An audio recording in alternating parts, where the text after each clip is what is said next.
আসসালামু আলাইকুম। আমি এখন মিশিগানের বেমাউন্ট হসপিটাল আছে। হসপিটালটা বাইরের দিক থেকে খুব সাদামাটা, এরিয়ার দিক দিয়ে উসমানির মতো, কিন্তু খোলা জায়গা বিরাট, উসমানির চেয়ে কয়েক গুণ বড়। যাও কাছে এখন আমি চিন্তালাত অসুস্থ হয়ে আইছি, প্রস্রাবর সমস্যার কারণে তার হয়ে উঠে যাক অনেক জাত পরীক্ষা নিরীক্ষা করার পরে তারা ভর্তি দিল, আসলাম, ভর্তি হয়ে গেলাম। কথা হইল গিয়া যে কারণে ভিডিওটা করলাম,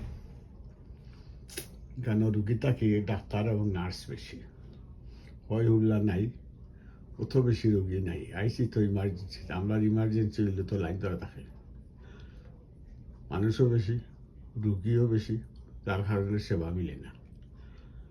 এখানোর সেবা বলতে তা বুঝাইয়া খাওয়ার মতো নাই, বুঝাইয়া খাওয়ার মতো নাই কীরকম সেবা। এখানোর সেবাটা হইল বিশেষ করে নার্সের সেবা, ডাক্তারের জাস্ট ঔষধ দিক নির্দেশনা দেয়, বাকি সব কাজ কিন্তু নার্সে করে, টেকনিশিয়ানে করে।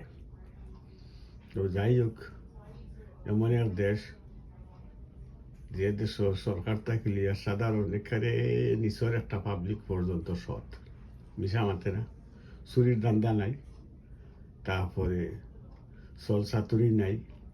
এই দেশ কোনোদিন এরা পিছনে ফেলাই যেত নাই, বিশেষ করে তারা খাসলতর দিক দিয়ে অনেক তফাৎ আমরা আর তারার মাঝে। আল্লাহ হেফাজত করুক, জানি না আমরা এগুতা কি কোন দিন বারোই আইম, এই অবস্থা থেকে কোন দিন বারোই আইম। প্রত্যেক শুক্রবারে শুনি খুতবার মাঝে ওয়াজ, কেউ বাংলা করে আর কেউ আরবিতে করে। আর তো বৎসরে বৎসরে মহফিলের অভাব নাই, যে ওয়াজ করেন অনেক আছে, তার মাঝে আদর্শ নাই। আর তার ওয়াজ শুনলে শুনবা একমাত্র থাইনু আদর্শবান, আকিদার দিক দিয়ে থাইনু ঠিক, পিছনে গিয়া দেখবানের তাবিজ কবিজ বেসরা আল্লাহ বা টেনে এখন বিষয়ে মুদিত কররা। কিছুদিন আগে আমরা ওখানে আইয়া গেলা, ও আল্লাহ এখন তার ওয়াজ শুনি আমি তাজ্জু হয়ে গেছি। অতদিন বঙ্গবন্ধু যে হইলা উপায় নাই, আর এখন দেখি লন্ডন গিয়া তারে গিয়ার দোলহা মাইয়া হইলা উপায় নাই। তো এরা এমন এক জাতি, 70-এর সময় কইছিল খেজুর গাছ উপর যদি দেও না তো কমিউনিস্টে দিলেই, খাসি আর কুড়াল মার্কা উড়ে দিলেই, আর কুড়েগর মার্কা। তো মনীষিংহর দল আছিল কুড়েগর। তো এরা এমন এক জাত, এমন সুন্দর হইবে ওগুলো আঁকিতে নাই, কিন্তু হে যে একটা মুনাফিক এবং কাফির হইয়া বইতেছে, এটা বুঝার মতো নাই।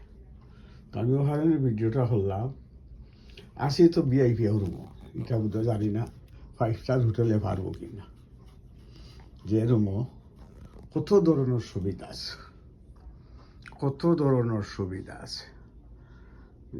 কিছু সুবিধা আমি দেখছি সিলেট আল হারামাইনা আছে, 3 ভাগের 1 ভাগ আছে, রুম বড়, তারপরে ওয়াশরুম টাশরুম কিছু ব্যবস্থা বালা। আর জানি না, হয়তো ঢাকা হসপিটালও আছে বোধ হয়, স্কোয়ারও। তো যাই হোক, চিকিৎসা চলে, ভর্তি হওয়ার 2 ঘন্টা বাদ থেকেও আরাম পাই দিছি। ঘন্টার 4 বেশ পেশাব করতাম, এখন বালা করে পেশাব জমাইয়েও পেশাব করা যায়। এরপরে কিছু অন্যায় করেছিলাম একটু আগে বাথরুমও, একটা নার্সও তাই আওয়ার লেগে $55, মানে বাংলার $6,500 টাকা ঘন্টা। তাই নিজ হাতে টাওয়ার 4টা বিছাইছে, প্রথম 2টা বিছাইয়া তুলছে পানি, শেষের 2টা বিছাইয়া পুরো ক্লিন করছে, এবং পদ্ধতি দেখাইলে কোনো রাগ করছে না। আর আমি তো অনুতপ্ত মারাত্মক। তো আমি যে রুগীটা বুঝতে পারছি, তো এর নাম হইল মানবতা। এরা আপনি জীবনে খাসলো দিয়া পিছনে ফেলাইতে পারত না, যে রাত্রি চুরির চিন্তা নাই, তারার মগজটা হইল জন্ম থেকে লইছে তারা সৎ। আল্লাহ হেফাজত করুক, আমরা হলে ভালো রাখুক, দোয়া করি আল্লাহ যেন হলে ভালো হলে তারাকে। আসসালামু আলাইকুম।